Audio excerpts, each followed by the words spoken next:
Bismillahirrahmanirrahim. Assalamualaikum warahmatullahi wabarakatuh. Perkenalkan, nama saya Willy Murzaki. Saya dari Prodi Bimbingan Konseling Islam semester 3. Yang dimana di sini saya memenuhi tugas mata kuliah Ilmu Komunikasi Islam. Bagaimana konsep pesan verbal dan non-verbal dalam komunikasi Islam. Konsep pesan dalam komunikasi Islam. Nah, di sini ada konsep pesan verbal. Yang pertama itu ada lafaz. Lafaz artinya melemparkan udara dari dalam melalui proses dalam mulut yang disebut juga suara. Keluarnya suara yang isinya bermakna, itulah yang disebut dengan lafaz. Lafaz itu apa yang dipikirkan, itu yang dibicarakan. Sehingga setiap keluar lafaz yang bermakna maka akan dicatat oleh malaikat. Lafaz ini adalah bentuk pesan yang paling sederhana yang keluar dari mulut manusia dan dapat dipahami maknanya. Yang kedua ada kaul. Kaul dapat diartikan sebagai kata yang diucapkan oleh komunikator karena keinginannya. Kaul di sini maksudnya adalah kata yang diucapkan seseorang atas dasar kesengajaan dan dalam kondisi sadar. Kaul ini sebenarnya sama dengan lafaz, tetapi lebih lengkap dan luar penggunaannya dibanding lafaz. Kaul dalam Al-Quran itu cukup banyak. Kaul yang ada dalam Al-Quran bermakna kalimat dan digandeng dengan sifat tertentu. Yang ketiga ada kalimat.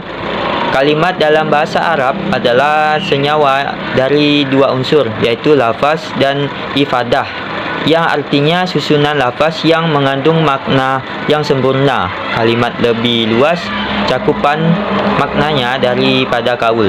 Dalam Al-Quran kata kalimat disebut sebanyak 7 kali dan itu disandingkan dengan kata lainnya karena tidak dapat berdiri sendiri. Selanjutnya pesan nonverbal. Dalam Al-Quran juga membahas bahasa nonverbal, yaitu bahasa isyarat mata, tangan, kaki, wajah, gerakan tubuh, bibir, kepala, dan lain sebagainya. Bahkan dalam Al-Quran isyarat itu dari ujung kepala sampai ujung kaki. Mengapa sebuah pesan memiliki kekuatan, bahkan pada pesan-pesan tertentu mampu mempengaruhi penerimanya hingga mengubah tidak hanya pikiran namun juga perilakunya. Jadi mengapa pesan memiliki kekuatan? Karena pesan adalah apa yang dikomunikasikan oleh sumber kepada penerima. Pesan merupakan seperangkat simbol verbal atau non-verbal yang mewakili perasaan, nilai, gagasan atau maksud sumber. Pesan mempunyai 3 komponen, yaitu yang pertama makna, yang kedua simbol yang digunakan untuk menyampaikan makna, dan yang ketiga bentuk atau organisasi pesan. Adapun kekuatan pesan sehingga mudah diterima dan dapat mengubah perilaku bahkan pikiran. Yang pertama itu ada naba. Naba bukan sekedar berita, karena naba memiliki pengaruh yang luas dan merupakan pesan yang paling kuat. Naba adalah pesan yang sangat menarik perhatian orang lain atau orang banyak secara terus-menerus. Yang kedua itu ada khobar. Khobar dalam bahasa Indonesia artinya kabar atau berita. Kabar atau berita ini bisa benar dan bisa juga salah. Khobar dan naba sama-sama berisi berita atau kabar, tetapi khobar tidak seluas naba, meskipun keduanya mempunyai 2 kemungkinan, yaitu salah atau benar. Kabar bersumber dari orang lain ataupun dari diri sendiri. Ketiga ada hadis. Kata hadis dalam kamus bahasa Arab artinya berita atau baru. Jika kabar bersumber dari orang lain, maka hadis adalah berita baru yang bersumber dari pembawa berita. Jadi, kekuatan pesan yang dapat mudah diterima dan dapat mempengaruhi orang lain yaitu mempunyai simbol terpenting adalah kata-kata atau bahasa yang dapat mempresentasikan objek, gagasan, perasaan baik ucapan maupun tulisan.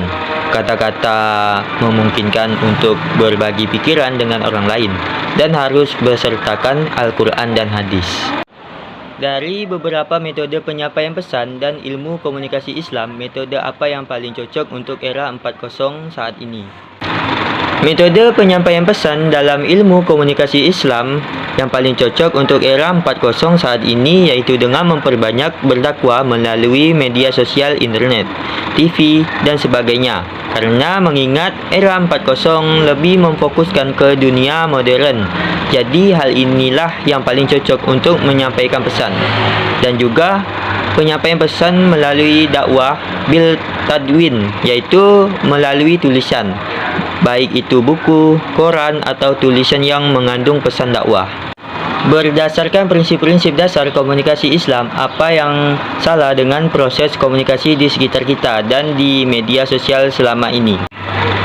Berdasarkan prinsip-prinsip dasar komunikasi Islam, kesalahan dengan proses komunikasi di sekitar kita dan di media sosial selama ini yaitu seperti yang kita lihat sekarang, media sosial dijadikan media untuk menanamkan kebencian terhadap orang lain dengan mengunggah kata-kata atau gambar yang tidak etis sehingga terbangun rasa tidak senang dan dibenci terhadap seseorang.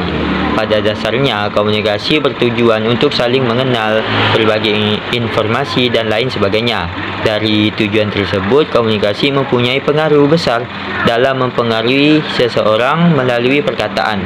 Karena pada dasarnya komunikasi bertujuan untuk mempengaruhi seseorang, maka membangun komunikasi untuk membuat suasana yang sehat merupakan bagian dari Islam.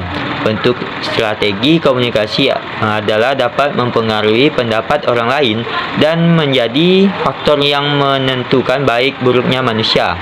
Akan tetapi malah digunakan untuk menjelekkan seseorang dan menyebarkan berita palsu. Pertanyaan selanjutnya yaitu deskripsikanlah atau gambarkan situasi komunikasi di lingkungan tempat tinggal Anda. Analisis dengan pendekatan ilmu komunikasi Islam. Jadi, komunikasi di lingkungan tempat tinggal saya sangat baik karena biasanya ketika bertemu saling bertegur sapa dan berjabat tangan. Tidak hanya itu, saling tolong-menolong juga diterapkan di lingkungan sekitar saya dan menjauhi perkataan yang kasar dan mencaci maki antar tetangga. Begitulah komunikasi di lingkungan tempat tinggal saya.